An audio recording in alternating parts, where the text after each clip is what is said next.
Hey, what's up guys, and welcome back to another Anonymous Confessions video. And you guys have been sending me a lot of emails of your confessions, so here's another Anonymous Confessions video, and these will be some creepy Anonymous Confessions. You guys send me a lot of emails, and you guys support these videos like crazy. Comments, likes, and just subscribing, so, you know, I'd love to make more since you guys enjoy them so much. And I appreciate you all watching, it really means the world. And like I said, please like and subscribe. It really helps so much, you don't even know.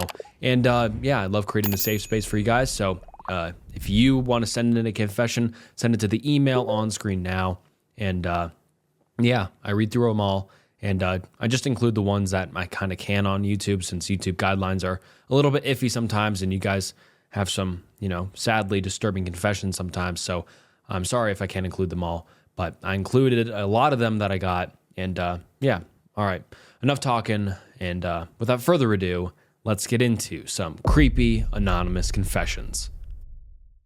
I tried to kill my younger brother when we were younger, and no one till this date knows that I was the one who did it. Not even him. This happened when I was 7 and he was 4. I didn't like him during that time. I don't even know why. I was a very troubled kid, as my teacher described. I was violent towards other kids too. I once smacked a kid's head on the lunch table in school, or one time I took a knife to school and showed it to my classmates as a warning that I was going to kill them. I was obsessed with crime shows during that period. It was the only thing I used to watch. I rarely watched cartoons. During that time, I discovered serial killers like Jack the Ripper, Jeffrey Dahmer. For some reason, kid me was impressed by them and would idolize them, thinking that one day I'd be like them.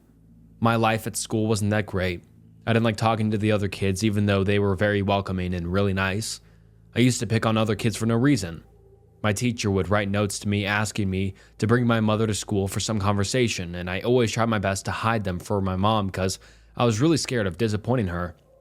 The teacher eventually told my mother about the incidents at school, and my mother didn't care and passed them off by saying they were just childhood aggression, which will go away once I'm older. My life at home was pretty chill. I mean, even though my parents' relationship was messed up since he basically forced my mother into marrying him and was a deranged alcoholic, I never let it bother me. Even though he was rarely there, it didn't affect me. Life was the same with or without him. As for my brother, I didn't like him much. I don't know why. It wasn't jealousy or something. My mother actually loved us both equally. He was just annoying. He would cry over the smallest issue and would disturb me all the time, asking me to play with him, something I never really enjoyed. This part may some messed up, but I wished he was gone. With that, one day when my mom was busy in the kitchen and we were playing on the bed, I don't remember much about our conversation, but I pushed him from the bed, which was somewhat at a good height from the floor to cause damage to someone his size. I looked down at the floor, and he was laying there motionless. I panicked and the realization hit me. I called out to my mother, and she came to the room to find him on the floor.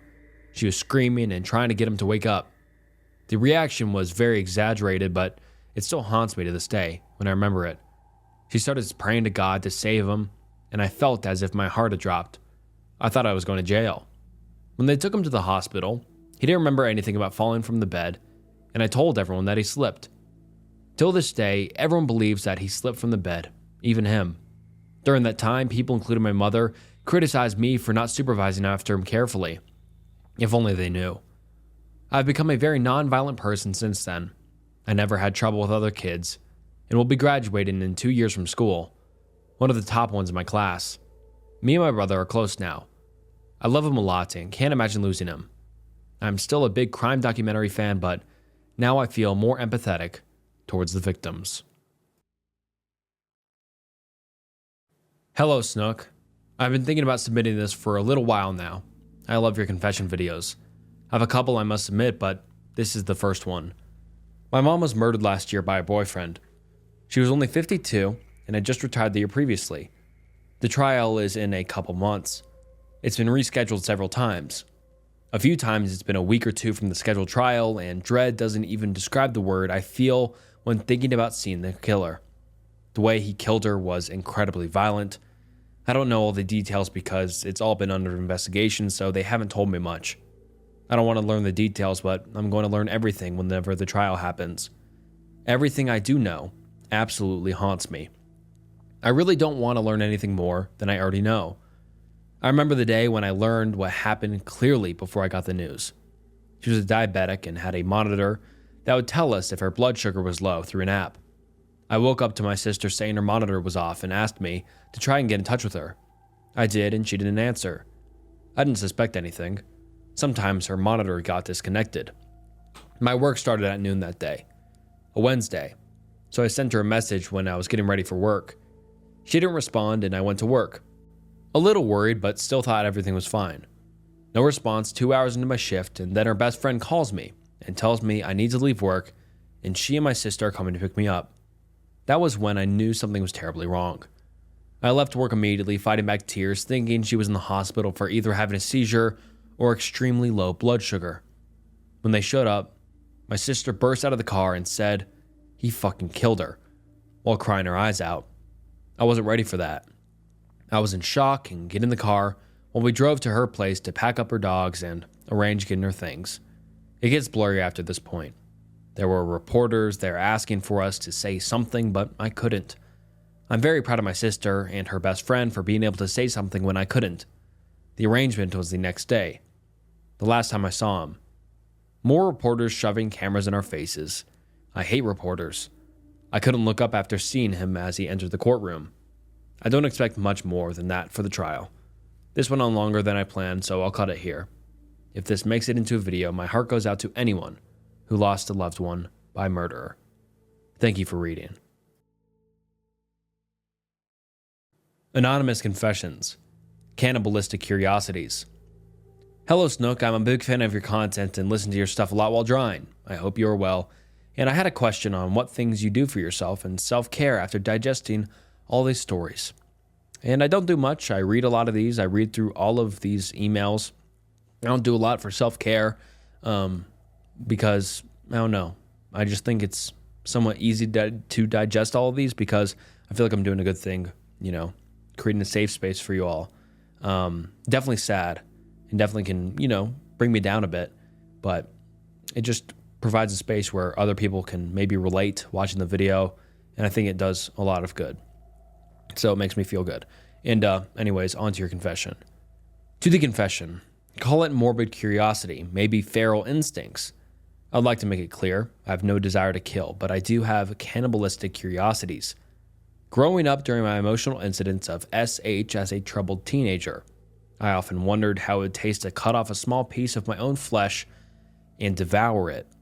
My mind often entertained these thoughts and wondered if I would pan-sear the piece of flesh, season it, eat it raw and pure. There is something about the glisten and shine of what sits under human skin that really appeals to me. I have a bad habit of nibbling chunks of store-bought meat, raw or barely cooked, while preparing my dinners, and as a result will sometimes have an upset stomach. Raw meat is just extremely delicious. Maybe I can be the next Liver King? He is a content creator that supports dieting on raw meats. There is not much more to mention. Will I ever get the chance to try human flesh? Probably not, but a person can dream. I was a part of a clan war in Africa. Confession. As the title reads, I was part of an ongoing clan/land conflict in Africa. I was barely a teen when I got involved. And I wasn't a major fighter during the conflict or anything, but I definitely did contribute to it. I'm a Somali kid who was born in America and sent to Kenya, Garissa, in the Northeast to live with my uncle when I was 11. I was tricked into coming because my mom told me it was just a vacation for 2 months. But I was really brought for Tukon Selis, which means return to culture, or return to discipline in Somali.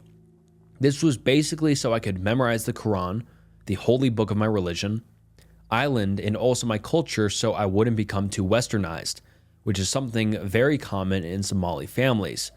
Adjusting took some time, but eventually I made friends mostly through cousins and relatives.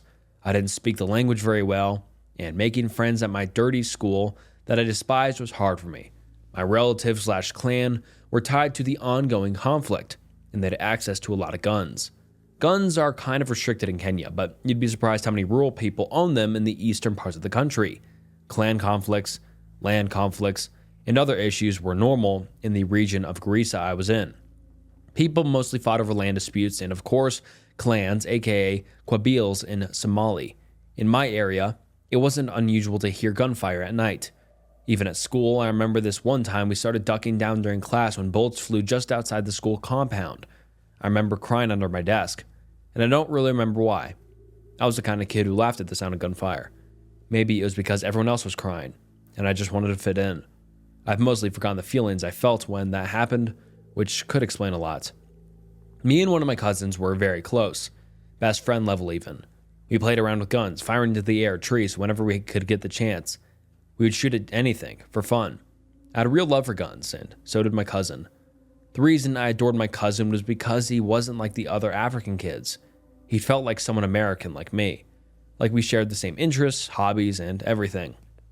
One day, I was stupid enough to suggest we go spook people and shoot at their feet in the bush, less urban areas, just to mess with them and scare them. I think we stopped after one incident, when we accidentally hit someone in the foot. I don't remember all the details, but they ran off and didn't bleed, so maybe the bullet just grazed them. Eventually, I got slightly involved in some real fighting, but I won't say more for safety and legal reasons. I was barely a teen, but now I'm back in America. And weirdly, for some reason, I don't feel any trauma from it. I thought I'd get PTSD, but I didn't. If anything, I like guns even more. Right now I'm still a minor, but not gonna lie, I can't wait to hold an AK-47 again. I hope I can get my hands on one. Hi, I've been watching your videos for a while, and I love your confession videos. I'm not sure if this fits the vibe of your channel, but here's my confession. I'm from the UK, and like America, we have a big gang culture here. When I was 14, I got involved in a gang in my area, mainly because I was robbed by a rival gang, which made me feel like I needed protection.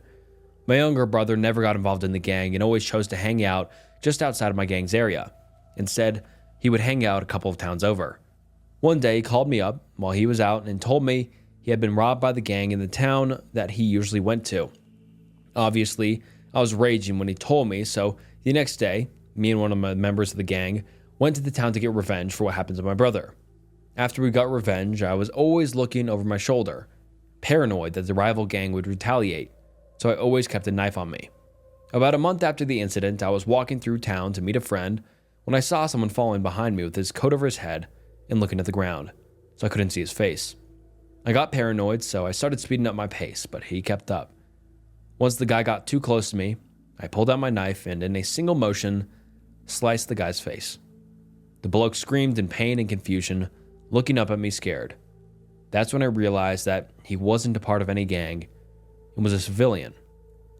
This is my biggest regret in life. I've hurt other people, but they were all the gang members, so I can live with it. But hurting a civilian just makes me feel sick when I think about it. There are justifications that other people in my life have given me, but I don't think I can ever justify what I did. I am now 21 years old with a 2-year-old boy, a full-time job, in our place. I left the gang about a year after this story happened, so at about 15, and have stayed away from everything to do with it. I've been swapping out the sugar in my shared office's break room with salt for the past 6 months. Just a tiny bit. At first, barely noticeable. Then I started increasing the ratio. Now it's almost pure salt. Nobody has said anything. Not a single person. They just keep making their coffee and tea, grimacing slightly, and then going back to their desks. I watch them, day in and day out, poisoning their morning routines with my salt. Hi Snook, thanks for reading this confession, if you ever do. Been watching for about a year and love listening to the videos while working out, cleaning, driving, or pretty much anything. Love your content. I do want to stay anonymous, but I'll give you my first name, Cole. I just need to get this off my chest no matter what. Every time I drive, I'm reminded of this, and it makes me feel deeply terrified and queasy. So when I was at college, I was fairly frequently drive to my parents' house for some weekends. It was only about a 2-hour drive, and it was kind of fun because the roads were calm and had a nice view. One weekend, I left college a little later at night. Not a big deal driving in the dark. It wasn't too difficult. About 30 minutes in, I was stuck behind someone going slower than me.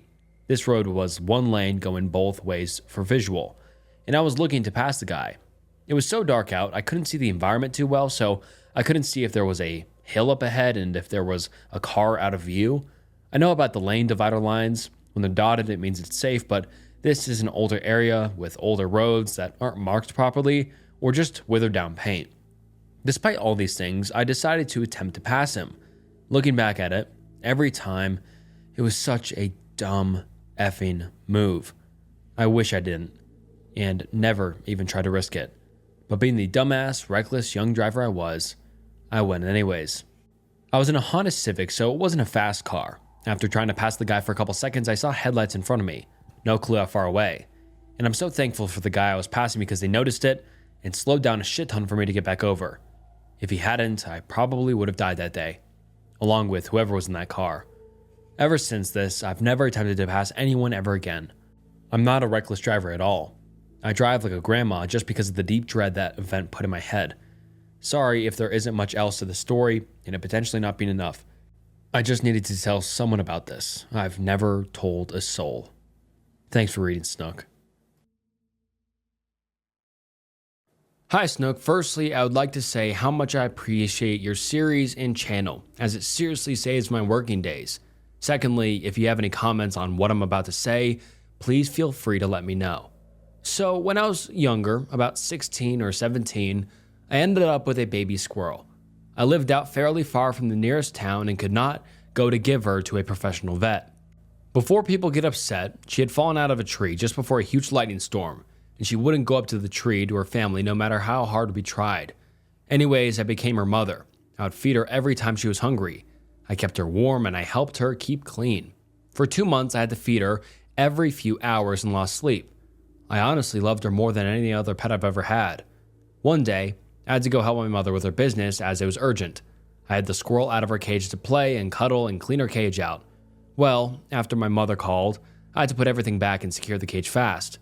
It turned out I had not secured her cage very well, and she managed to get out and explore the house. One of our dogs ended up killing her, and my brother found her when we got home. All I remember that day is holding her and crying into her fur. I hated the dogs and myself that day. We buried her and I gave her a headstone. But since that day, I feel my heart is closed. I cannot love another animal or human as I loved her. I ended up getting a tattoo of her feet on my shoulder as I needed to feel close to her, but I let her down. And now I struggle to love anything. It's been almost 4 years since that day, and yet I'm still unable to open my heart to love anything that much. I had started a series with her. We had one more episode to watch, left when she passed. To this day, I cannot even think of this show without breaking down into tears. I will forever blame myself. I apologize for the long post, but I appreciate you taking your time to read my story. Thank you. Thank you so much for sharing this, and I'll give my thoughts as you asked for them. I really think you should forgive yourself. I understand how attached you were to the squirrel, and how attached you were to your animal and your pet. But I think you should forgive yourself totally, because it doesn't really seem like it was your fault from everything you laid out. Seems like you were in a rush, put it away, and the squirrel accidentally got out. And I don't think you obviously didn't mean to hurt her. I really think it was an accident. And horrible things like that can happen. But I really don't think you should let this, kind of restrict you from loving other people or loving other animals. It's definitely scary, and you might think you're going to get hurt again. But, it's better to live life loving and, not scared of something like that happening again. It was a horrible accident, and hopefully nothing like that ever happens again. But yeah, I really think you should try to learn to forgive yourself. Maybe some sort of therapy. I mean, it's been years, you said. So I think therapy, something like that, might help you out. I think it's worth looking into. And anyone else watching, feel free to leave your opinions and comments down below in the comments, and hopefully give her some insight. And anyways, on to the next one. My eating disorder ruined everyone's lives but mine. I've been carrying this out around for years and just need to get it out. I was 13 when I chose to stop eating after hearing of anorexia. My family was turbulent, and I felt unseen and unwanted. For some bizarre reason, I decided that stopping eating was the way to go about fixing this. It only took about 3 months for true eating disorder to form, and for my thinking patterns to become completely delusional. I have a French bulldog who is the light of my life and my best friend. In my insanity, I decided that because I loved her so much, She too deserved to become beautiful like I was, and so I stopped feeding her so much. I would walk her for at least 10 kilometers a day with me, while decreasing the amount of food she was given. Obviously, she lost weight quickly. My parents never said a word to me about it, but I'm sure they knew it was my doing. I wasn't allowed to walk her afterwards, and she's never suffered anything long term, but the guilt racks me every time I prepare her food. I recovered for a year and a half or so, and got a girlfriend. She, unbeknownst to me, was also in recovery from an eating disorder, though hers was bulimia. She accidentally introduced new behaviors to me, and vice versa. The relationship became very toxic, both of us using each other as ways to feed into her illness. I single-handedly tore her out of her recovery. We broke up about 6 months later, and I haven't talked much at all since. I used to see her around town, but she moved away last year, and I wonder how she's doing now. I hope she was able to find peace again, and I haven't made a long-lasting negative impact on her. When I was 16, my eating became the worst it had ever been, and I declined very rapidly, both physically and mentally. I was causing arguments every day at home, yelling at my parents for making me food that I didn't approve of, yelling at my brothers for stealing food I'd been hoarding, and just was overall really a dreadful person. A few too many plates of food were being thrown for someone so far past toddlerhood. There was a time my brother saw me come out of my room for what must have been the first time in days, and he asked if I wanted some of the pizza he'd ordered. I obviously said no. He said he was worried about me, and I wasn't exactly myself anymore, that I was just becoming a skeleton and he doesn't like that. I shouted at him for that, and I'm not sure exactly what I said, but I know it revolved around jealousy in some way. That same brother had developed anorexia now. I am certain my own illness played a large part in all of it, and seeing me in the depths of it must have planted a seed for him, which was only made him itself seen. It ruins me watching him go downhill in the same way I did. However, I feel angry that my family cares so much about his health and nobody ever gave a shit about mine. My mom didn't even believe me when I said I had been officially diagnosed with anorexia. She was aware, but uncaring. She used to message my aunt all those years ago asking if she's noticed I've changed and lost weight and that she was worried. But she never did a thing. I suppose I should be pleased she's learning from her mistakes and is trying to minimize the strength of my brother's own ED, but there's just such a rage inside me every time I hear her asking him to please eat, encouraging him and loving him despite it. They don't fight like we used to. I've since recovered, been discharged from all services, and haven't done the things I used to for a long time. I know I was sick, and maybe some of the things I did weren't truly me doing it, but I know I should have controlled myself a bit more. Nobody around me deserved that monster, and I hope when I start medical school, it won't make itself known again. Thank you for reading. M. Hi Snook, I'm a new subscriber who found your channel recently and I have been hooked on your content ever since. Keep it up. I'd like to share something and ask for your perspective. I'm a junior Marine, just out of boot camp and MCT. My follow-on school is 9 months long and intensive. We learn a topic one day and test on it the next. Our MOS is considered mission critical, so the academic standards are high. Anything below 80% is a fail. Today, or a few weeks or so by the time you read this, we took a cumulative exam covering everything we learned so far. On my first attempt, I scored 77.3%. Good enough in many MOSs, but a failure for ours. A second failure would push me to the next class. A third would mean reclassification. What makes it even more upsetting is I studied day and night for this exam, and I still failed, and failure is not an option. Not to me or my family that rely on me to help them pay bills. When I sat for the retest, I was so anxious and stressed about not passing that I made a terrible decision.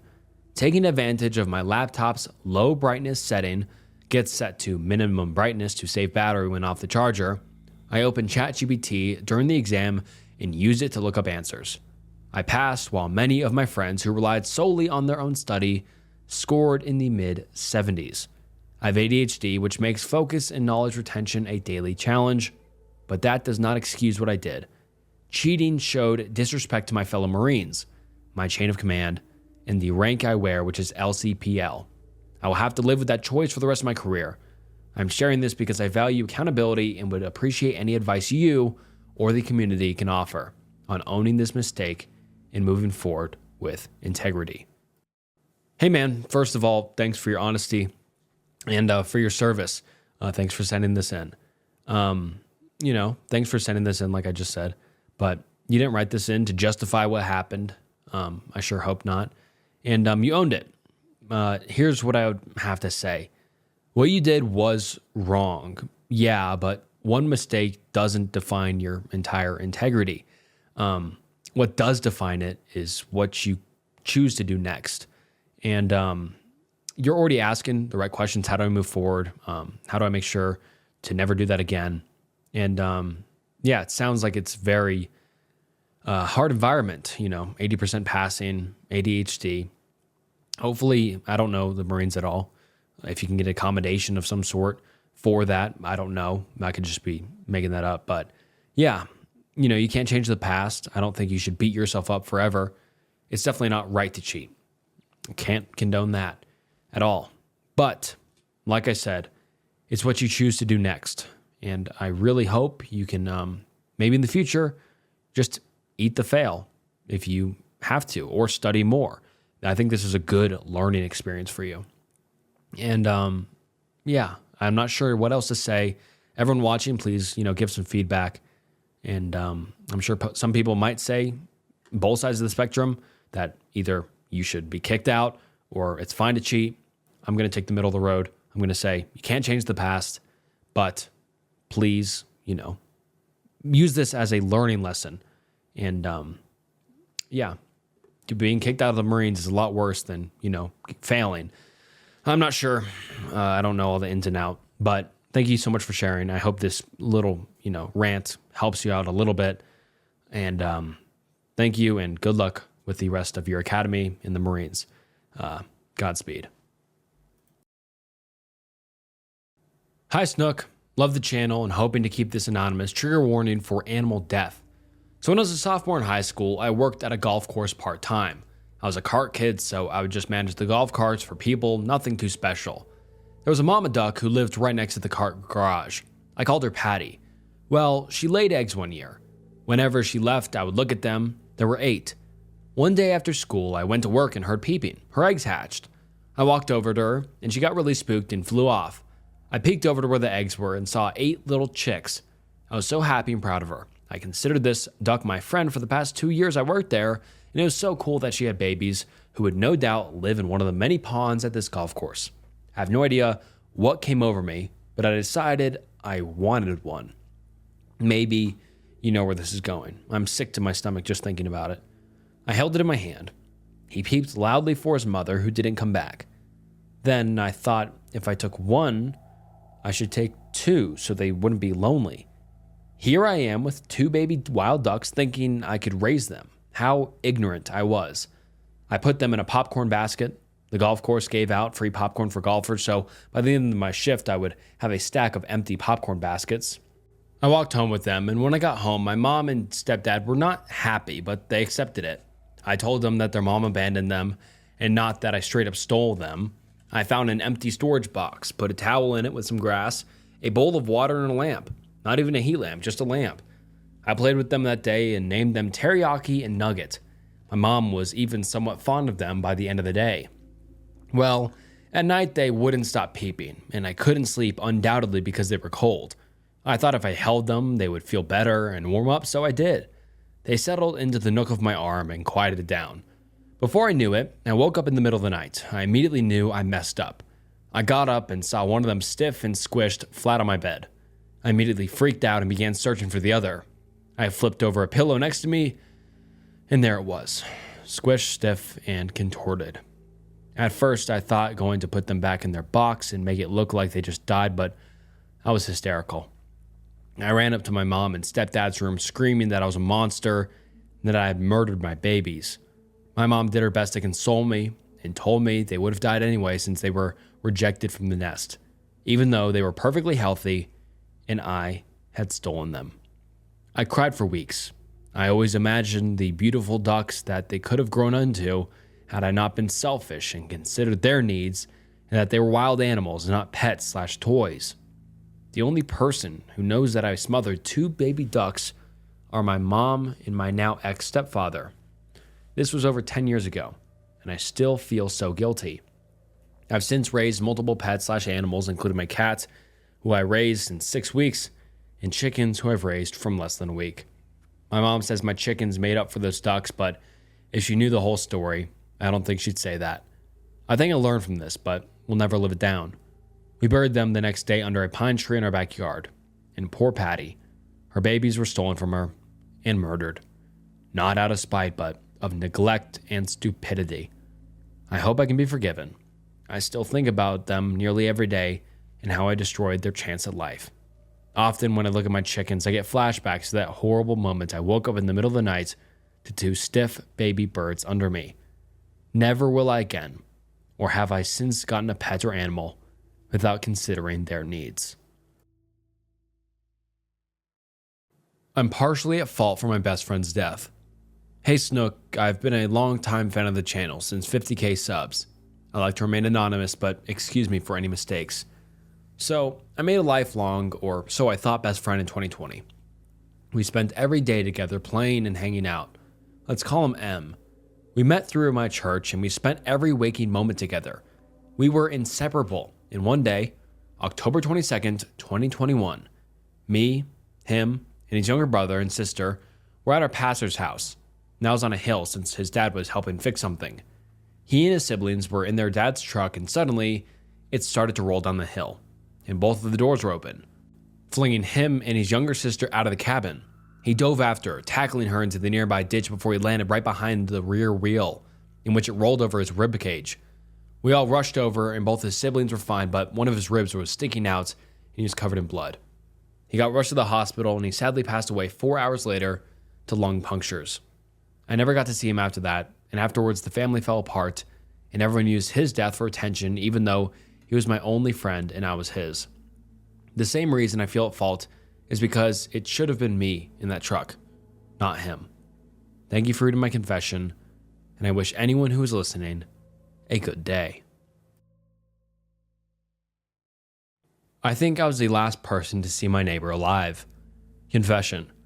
Hi Snook, my name is Parker. I've been following you since January of this year, and I've probably watched all of your videos. I really enjoy everything you do. I just watched your recent confessions video and finally had the courage to send in my own. As my email said, I think I was the last person to see my neighbor alive. I'm now 22 years old, but this took place in 2017 when I was 14. I live in a small village in the mountains surrounded by woods in Europe. To give some more context, my family and I all live relatively close together. And next to my house lived my neighbor. I think he was about 68 at that time, who was very mentally ill. My grandma told me that his mother suffered from schizophrenia and that she broke later on in life. That summer, my neighbor would constantly walk into our property. He even followed me and my friends when I had a big party. In some European countries, there's this tradition that when you turn 14, you are beginning your path into adulthood. So we celebrate that with food, alcohol, often the first alcohol we get to drink, and lots of money from family and friends. Often kids invite neighbors and other friends from around to hang out and be away from the adults to drink alone. So me and my 3 friends went to a playground not far from my home to drink and goof around. After a bit, we went back to my party, and when we approached the house, I saw him stand on the edge of the house with a cigarette, peering around the corner. We kind of got spooked and turned around and he began to follow us. We ran ahead and jumped the fence to get back to the house. I went to find my dad and grandpa, and they told him to go home. At this point, he couldn't form sentences or even words, so all he would do is grumble and grunt. He also foamed at the mouth. It was genuinely very scary. Anyways, my mom's friends came to visit, and we were sitting outside my house. There's a path from the front of my house to the door where we are sitting. My mother was telling this story and was sitting with her back to the path when me and her friends all went quiet and pale, because he was standing directly behind her. Thankfully, my dad came outside at that moment and told him to go away. A few weeks later, me, my dad, and my cousin, and our kids and my grandma were hanging out in front of my house because my dad had just gotten a new car. He was showing some family members while I was playing with the kids when I saw that neighbor standing behind my dad's car. He was wearing a dress shirt, sweatpants, and loafers or house shoes. My grandma told him to go away. 10 minutes later, he came back wearing dress pants and dress shoes. He was gesturing around, kind of yelling, but we couldn't make sense. My grandma and dad told him again to leave, and he finally did. That summer, the unbearable heat and my insomnia made it hard for me to sleep. I was sitting by my window scrolling on my phone when I heard a weird metal clanking noise. I looked outside and my neighbor was standing outside his gate, opening it over and over again. He then went on to walk to my property and walk towards my garden. I started running downstairs to see where he was going. I could kind of see him walking around and then go onto the path and walk away. I went back to the bed and awoke the next morning to police sirens and helicopters flying over. I was supposed to meet my cousin to plan our son's birthday. We wanted to have a treasure hunt in the woods, so we marked some trees and buried a chest I had with toys and sweets for the kids. On our way, we walked past his house and some police officers stopped us. They asked if we knew anything, and I told them what I saw. They said his wife went to bed before him and woke up around 6 a.m. to him missing, so I was officially the last to see him. But because I was a minor without a parent, they weren't allowed to take my information. But they told us that if I remembered anything else to come out of the pre-incident. The following weeks, they searched the woods with helicopters and dogs, but found nothing. Me and my parents were in the garden when we found a plastic cover with papers in them. They were letters my neighbors wrote in, which he said that he was being followed by strangers, that a young woman was trying to seduce him, but he loved his wife so deeply, even though she was disabled, he would never leave her. It was all very incoherent and strange. He said he was scared and didn't know what to do. We all came to my conclusion that he left these when he came into our garden that night I saw him. We wanted to go to the police the next day, but that morning, he was found. He was found in one of the entries to our woods, face down in leaves beside the walking path. He was found by a man walking his dog early in the morning. We heard through the grapevine that he was missing a shoe, his clothes torn, all scratched up and dirty. The police never released an official statement, and his father, who is still alive, said that he thinks his son was murdered, but we don't know what to make of it. A month later, a young man my cousin knew from school also went missing and was found dead near where my neighbor was found. A few years later, a girl went missing in the woods and was never found. My grandma said that she heard tales of people disappearing in our woods and either being found dead near the entries and exits of our woods or are never found. I genuinely don't know what happened to my neighbors and those other people. It couldn't have been animals, as their bodies had no indication of such. It's just really strange. I don't really talk about this because I feel guilty. I should have woken up my parents and called the police when I saw him. Maybe they could have found him in time. Thank you, Snook, for letting me tell my story and creating a safe space for others to do so as well. Confession: I killed my cousin's bunny. Hello, Snook. I find the videos you make very interesting and would like to confess my story as well. First of all, thank you for giving me a way to express my feelings and, I hope, help guide others so that they do not make the same mistakes I did. Please allow me to remain anonymous while I write this story.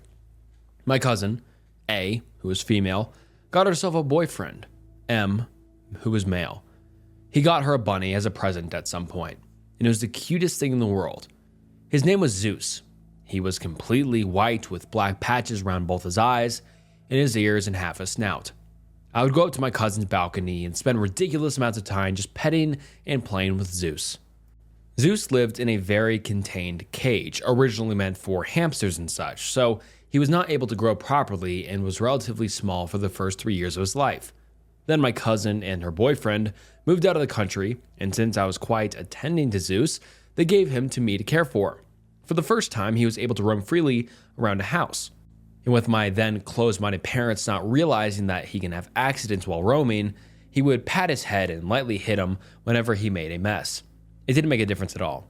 He was just scared of us, so he wouldn't come out at all that often, and that meant he was already positioned in his litter box whenever he had to go. This bias translated into us thinking we did the right thing into training him. 2 years later, we had a very rainy November, and since we lived in a developing part of the world, we just placed his cage outside and didn't think much of it. Until the rain started getting into his cage.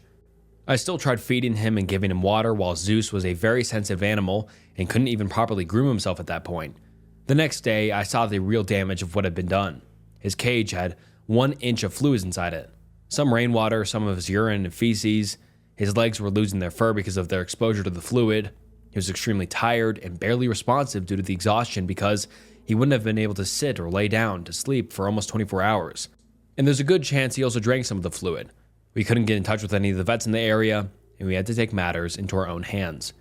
We got him a slightly warm bath and spent a lot of time taking turns drying him with towels and a dryer, not knowing that giving them a bath makes bunnies ill. We thought it was a good idea. I think it was at least better than letting him groom himself again and having him clean his messy fur with his mouth. After that, I wrapped him in a towel and held him up against me as long as I could so that he could get my body heat. The next morning, I went to school. When I came back, I was informed he died. I killed him. Me being irresponsible of another life is something I will never let happen again. I have another rabbit now, and he's extremely happy and gets loads of treats, playtime, and space to roam, dig, and hide. But I will remember Zeus as the helpless pet whose death I am responsible for. Rest in peace, Zeus. And with that sad final confession, that wraps up today's video. I really hope everyone in this video, if you're still watching, if you did submit a confession, you guys can hopefully learn to move on, learn to forgive yourself. And I really hope you guys are all doing great. And if you'd like to see your confession in a future video, please send to the email that was provided on screen in the beginning of the video. I read through them all, and I really appreciate you guys watching to the end. And yeah, I'm glad I can provide this safe space for many of you. And it really means, I hope it means a lot. Thank you so much for watching. Like I said, please like and subscribe. It helps so much. And with that being said, this is Snook, and I'll see you next time. Bye.